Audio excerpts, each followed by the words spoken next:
এবার আল্লাহ বললেন হজের আজান দাও। কি দাও? ওয়াআযিন ফিন নাসি বিল হজ্জি ইয়াতুকা রিজালান ওয়া আলা কুল্লি দামির ইয়াতিনা মিন কুল্লি ফাজ্জিন আমিক। সুবহানাল্লাহ পড়ে। ওয়াআযিন ফিন নাসি বিল হজ্জ। ইব্রাহিম কাবা ঘর বানালাম, ঘরটারে ঝাড়ু দিয়ে তাওয়াফকারী, রুকুকারী, সিজদাকারী, ইতিকাফকারীদের জন্য পরিচ্ছন্ন করলা। এবার হজের জন্য আজান দাও। হজ যে করা লাগবে একটা ঘোষণা দাও। সৈয়দনা ইব্রাহিম বলে, আল্লাহ এমন জায়গায় ঘর বানাতে বললেন এখানে মানুষ নাই, প্রাণী নাই, কেউ নাই, কাউরে দেখা যায় না, কার সামনে হজের ঘোষণা দেব, হজের আজান দেব? কাউরে তো আমি দেখি না। আল্লাহ বললেন, ইব্রাহিম তুমি একটা বড় পাথরের উপরে দাঁড়িয়ে হজের ঘোষণা দাও। দুনিয়ায় অবস্থিত সবগুলো মানুষের কানের মধ্যে ওই আজানের ঘোষণা আমি আল্লাহ পৌঁছে দেব। উনি দাঁড়িয়ে আজান দিলেন, ইয়া আইয়ুহান নাস ইত্তাখাযাল্লাহু বাইতান লিল হজ্জ। আল্লাহ হজের জন্য একটা ঘর বানিয়েছেন, আসো আসো, যাদের সামর্থ্য আছে এসে হজ করে যাও। তখন পৃথিবীতে যত লোক ছিল প্রতিটা মানুষের কানের ভেতরে আল্লাহ আজানের ধ্বনি পৌঁছে দিয়েছে।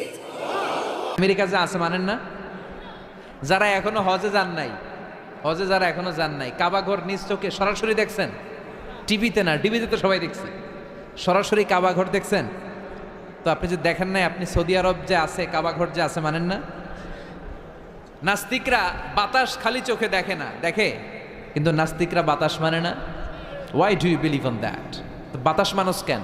তোর দাদা তোর বাবা কোনোদিন বাতাস দেখছে? তুই তোর চোখ দিয়ে কোনোদিন বাতাস দেখেছিস? Do you see the air in the atmosphere? উত্তরে বলবেন no. So why do you believe on that? বাতাস বিশ্বাস করো কেন? Do you see the migraine pain when someone feel in his head?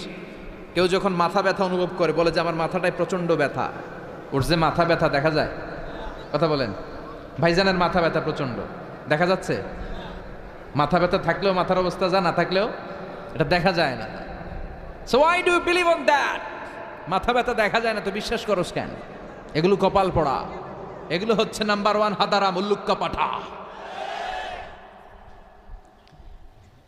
এদের দলিলগুলো একেবারে নড়বড়ে। কুফানগরীতে এক নাস্তিক ছিল, সে বলে বেড়াতো আমি আল্লাহরে দেখি না তাই মানি না। কুফানগরীর লোকজন বলে আমাদের এক ইমাম আছে নাম নু'মান ইবনু সাবেত, ওনার সাথে বসলে তুমি আল্লাহরে দেখতে পাবা। সে বলে তাই, তাহলে তোমাদের ইমামকে ডাকো। সাইয়েদনা ইমাম আবু হানিফা টাইম দিলেন, এই জুমার দিন, আজকে জুমার দিন না, এই জুমার নামাজের পরে ঠিক ভর দুপুরে 2টায় সবাই আমরা একত্রিত হব। নাস্তিকও আসবে, সাইয়েদনা ইমাম আবু হানিফাও আসবে। জুমার সালাতের পরে লোকের বন্যা বয়ে গেল, বাঁধ ভাঙা জোয়ার, অনেক মানুষ। নাস্তিক এসেছে, লক্ষ লক্ষ লোক এসেছে, আসে নাই ইমাম আবু হানিফা, আসে না আসে না, আধা ঘন্টা 1 ঘন্টা 2 ঘন্টা পরে আসছে। নাস্তিক বলে এই তোমাদের ইমাম যার কোনো সময়ের জ্ঞানই নাই, এর সাথে কিসের তর্ক? সাইয়েদনা ইমাম আবু হানিফা বলে ইনদি উযর, আমার ওজর আছে। কি ওজর?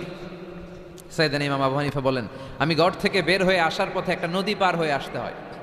আজকে এসে দেখি নদীর মধ্যে কোনো মানুষ টানুষ নাই, নৌকা নাই, মাঝি নাই, কিচ্ছু নাই। তো হঠাৎ দেখলাম পাশে বিশাল বড় একটা গাছ, এই গাছটা এমনি এমনি 2 ভাগ হয়ে গেল। হঠাৎ গাছ থেকে এমনি এমনি লম্বা তক্তা হয়ে গেল, এমনি এমনি তক্তাগুলো জোড়া লেগে নৌকা হয়ে গেল। আর নৌকা আমার সামনে আসলো, মাঝি ছাড়া, লগি বৈঠা ছাড়া। আমি নৌকায় যেয়ে বসলাম, নৌকাটা আমার নিয়ে টান দিয়ে সাঁ করে ওপারে নিয়ে গেল। তো এই যে এই কাজগুলোর প্রসেসিং